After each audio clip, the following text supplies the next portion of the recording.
Olá, meus amigos, meus irmãos em Cristo, a paz de Deus seja com todos, sejam todos bem-vindos.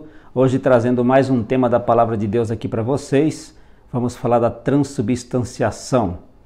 Peço que se inscreva no nosso canal, ative o sininho, dê o seu like para você receber os próximos vídeos também. A transubstanciação é a transformação das substâncias dos elementos que compõem a ceia do Senhor. Esses elementos, ele transforma realmente, literalmente, ou eles são símbolos? Quando você está participando do pão e do vinho, ali do cálice, aquilo é realmente o corpo? Você está comendo o corpo literalmente de Cristo? Ou isso é símbolo? É disso que nós vamos falar agora. Volto logo após a vinheta.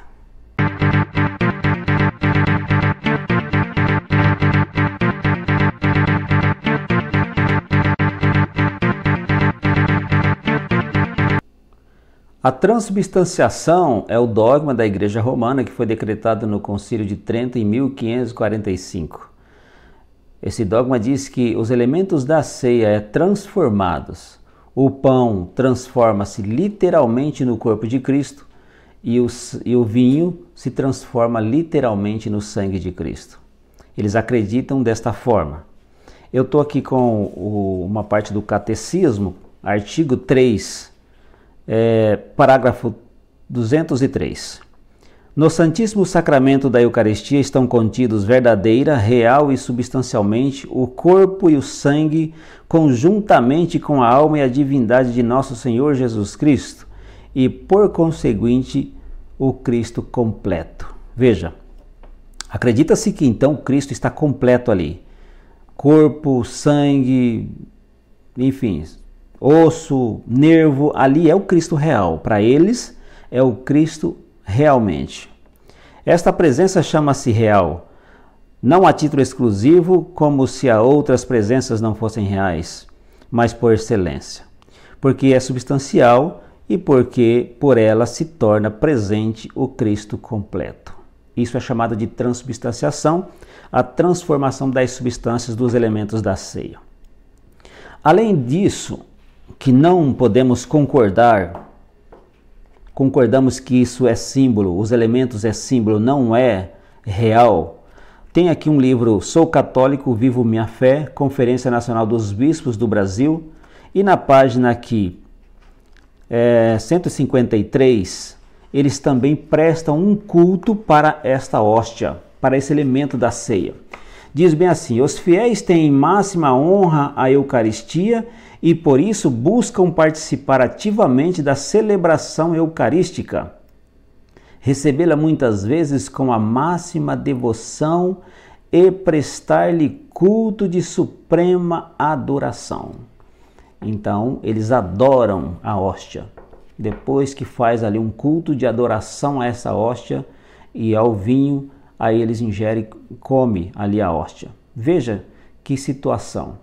Vamos analisar isso nas Escrituras e ver se tem fundamento. Lucas, Evangelho de Lucas, capítulo 22. Evangelho de Lucas, capítulo 22, quando o Senhor Jesus instituiu, então, a ceia. Versículo 15, ele disse: desejei muito comer convosco esta Páscoa, antes que padeça. Porque vos digo que não a comerei, mas até que ela se cumpra no reino de Deus. E tomando o cálice, e havendo dado graça, disse: tomai-o e reparti-o entre vós, porque vos digo que já não beberei do fruto da vide, até que venha o reino de Deus. E tomando o pão, e havendo dado graças, partiu-o e deu-lhe, dizendo: isto é o meu corpo, que por vós é dado. Fazei isto em memória de mim. Semelhantemente tomou o cálice depois da ceia, dizendo: este cálice é o novo testamento do meu sangue, que é derramado por vós. Nas palavras de Jesus, aqui nós compreendemos que ele participou também. Ele comeu daquele pão e bebeu daquele vinho. Veja, se o próprio Cristo estava ali, presencialmente, corporalmente, e aquele pão transformou no corpo dele, imaginou o próprio Cristo comendo o seu corpo, ir bebendo o seu próprio sangue. Isso, com certeza, jamais os discípulos tinham isso em mente. Aquilo era símbolo.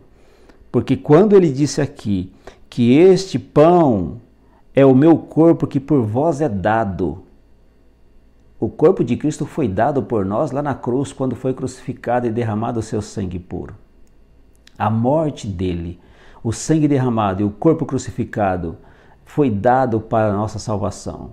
Então, os elementos da ceia é apenas simbologia e não transformação. Não se trata de transubstanciação, mas sim de símbolo.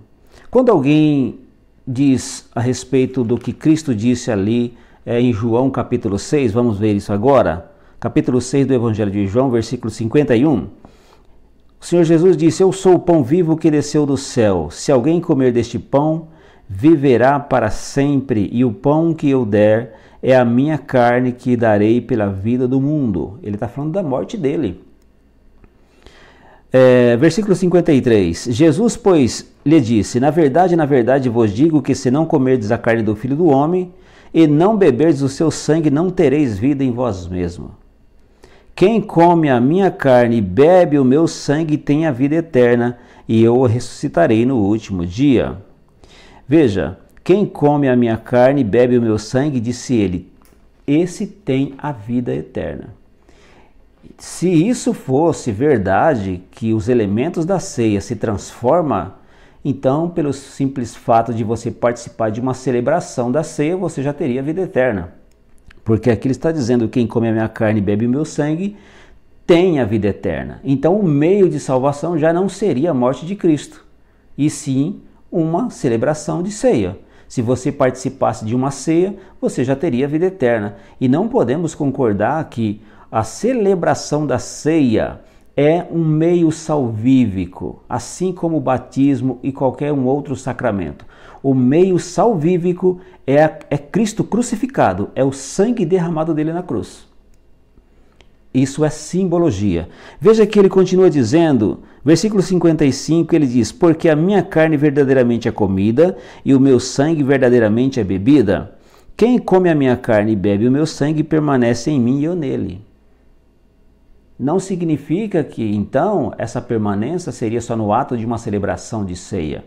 Mas ele está falando de toda a vida. A partir do momento que cremos nele, recebemos a sua morte como sendo o meio de salvação, nós passamos a alimentar espiritualmente da sua palavra e vivemos nele e ele vive em nós. Versículo 57 deixa mais claro.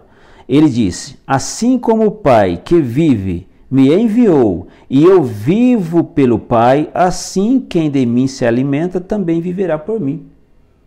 Essa alimentação é diária.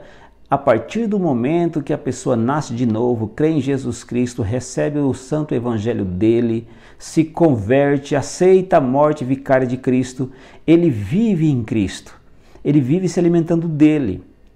Comer a sua carne, beber o sangue, é aceitar a morte da cruz em sacrifício pelos nossos pecados. É viver em comunhão com ele.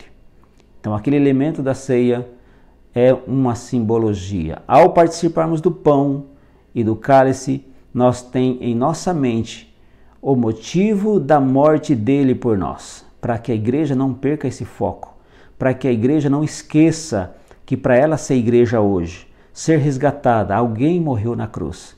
E cada vez que fazemos isso, nós temos mais força espiritual para que possamos continuar anunciando a morte dele até que ele venha. Alguém perguntou, mas por que os irmãos, depois da ceia, eles enterram os restos dos elementos ali?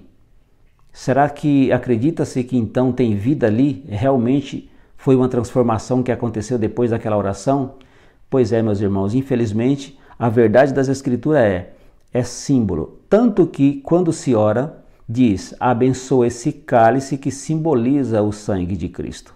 Abençoa esse pão que simboliza o corpo de Cristo. Não é transforma, símbolo. Se é símbolo, por que vai enterrar os restos da ceia como se ali tivesse vida? Se ali fosse uma realidade. Algum lugar até faz ali um recipiente próprio para isso. Isso me parece pegar carona com um dogma da Igreja Romana, porque eles têm o sacrário, onde coloca ali a hóstia e eles chegam e faz ali uma adoração, crendo que aquela hóstia é viva, é o corpo presente, real e literal. E nós não podemos incorrer nesse erro, porque Cristo ensinou isso como símbolo.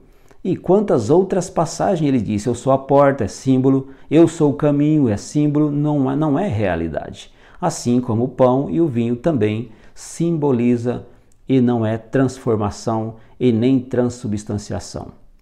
Quando Cristo transformou a água em vinho, deixou de ser água e passou a ser vinho. Então, quando nós participamos do pão, continua sendo pão. Não deixou de ser pão. Se você comer aquele pão, ele tem gosto de pão. A substância continua sendo pão. Mas comemos aquele pão e bebemos aquele vinho ou aquele cálice num ato simbólico e não literal. Vou despedir de vocês aqui no Amor de Cristo, saudando com a paz de Cristo. Que Deus abençoe a todos e até o próximo encontro.